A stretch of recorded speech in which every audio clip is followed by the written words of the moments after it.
Hello मारी channel में तमारुं स्वागत है। आज આપણે एकदम सरल रीते बनी जता मांडवी पाकनी रेसिपी शीखीशुं, जेमां जो अमुक वस्तुनुं ध्यान राखवामां आवे तो तमारो मांडवी पाक पण एकदम सॉफ्ट बने छे। तो चलो फटाफट रेसिपी शुरू करिए अने रेसिपी पसंद आवे तो विडियोने लाइक अने चेनलने सब्सक्राइब करवानुं न भूलता। तो मांडवी पाक बनाववा माटे मैं ही 1 कप जेटला शींगदाणा लीधा छे। तमे ज्यारे पण मांडवी पाक बनावता होय त्यारे हमेशा शींगदाणानुं माप छे ए वाटकीनुं माप अथवा तो वजनना मापथी लेवुं। हवे आ शींगदाणा छे एने आपणे ड्राय रोस्ट करवाना छे, जेनाथी एनी उपरनी जे स्किन छे ए નીકળી जाए। तो अहीं मीडियम टू लो गैसनी फ्लेम पर अने ड्राय रोस्ट करीशुं अने धीमे धीमे रोस्ट थवा लागशे एटले शींगदाणा छे एनी उपरनी स्किन छे ए फाटवा लागशे। तो बस आ टाइपना शींगदाणा शेकाय छे एटले हवे आपणे गैस बंध करी देवानो छे अने एने आपणे एकदम ठंडा करी लेवाना छे। ठंडा थाय त्यारबाद एनी स्किन छे एने तमे हाथेथी थोड़ीवार मसळशो एटले નીકળી जशे। तो आपणे बीजा वासणमां छे काढी लीधा छे अने एकदम ठंडा थाय त्यारबाद एनी आपणे उपरनी स्किन छे काढी लेशुं। तो लगभग अर्धी कलाक जेवो समय थई गयो छे ने एकदम शींगदाणा ठंडा थाय त्यारबाद આવી રીતે મેં હાથેથી કરીએ તો તરત જ આવી રીતે ફોતરા છે નીકળવા લાગે છે। તો આપણે બધા જ ફોતરા છે કાઢી લેશું અને ત્યારબાદ આપણી પાસે હવે એકદમ સરસ રોસ્ટ થયેલી શીંગ તૈયાર છે। હવે આનો આપણે ભૂકો કરવાનો છે। શીંગદાણા જ્યારે પણ તમે મિક્સરમાં ગ્રાઇન્ડ કરો ત્યારે એક વસ્તુ ખાસ યાદ રાખવી, એને પલ્સીસ ઉપર ગ્રાઇન્ડ કરવા। જો તમે પલ્સીસ ઉપર ગ્રાઇન્ડ નહીં કરો તો શીંગદાણા છે એનો ભૂકો છે આ રીતનો નહીં બને અને એમાંથી તેલ છૂટવા लागशे। तो ये वस्तु खास याद राखवी। पल्सीस पर ग्राइंड थईने शींगदाणानो भूको तैयार थई गयो छे।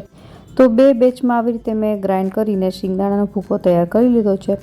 हवे आपणे चासणी बनाववाना छीए। तो चासणी बनाववा माटे खांडनुं माप छे ए जोवानुं छे। तो खांडनुं माप घणा लोको शींगदाणानो भूको होय एना करता अर्धुं लेता होय छे, पण मैं ही 3 भागनी खांड लीधी छे, जेनाथी जे मांडवी पाक छे ए एकदम माइल्ड स्वीटनेस वाळो बने छे, एकदम गळ्यो नथी बनी जतो। जो तमारे थोड़ो वधारे गळ्यो पसंद करता होय तो तमे शींगदाणाना भूकाना अर्धा भागनी खांड लई शको, पण मैं अत्यारे 3 भागनी खांड लीधी छे अने खांड डूबे एटલું पाणी उमेरी त्यारबाद खांडने सारी रीते मेल्ट करी लेवानी छे। एक वखत मेल्ट थाय त्यारबाद गैसनी फ्लेम छे हाई करी देवानी अने एने सतत चलावता जई अने एक तारनी चासणी लेवानी छे।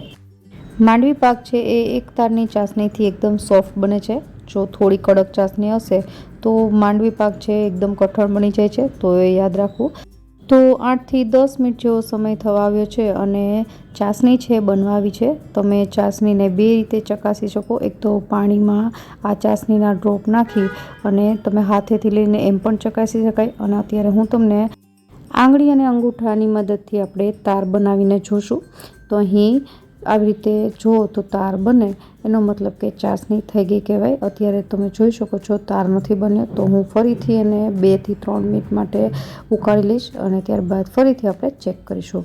તો હવે આપણે આ રીતે જોઈએ તો તાર છે સરસ રીતે બને છે। તો આપણી ચાસણી બની ગઈ છે। ગેસ બંધ કરી અને જે આ ચાસણી છે એને શીંગદાણાનો ભૂકો તૈયાર કર્યો છે એમાં એડ કરી દેવાની છે અને મિક્સ કરી લેવાની છે। એક વખત મિક્સ થઈ જાય ત્યારબાદ 1 મોટી ચમચી જેટલું ઘી એડ કરવાનું છે। ઘી આવી રીતે પાછળથી જ એડ કરવું અને સારી રીતે મિક્સ કરી લેશું।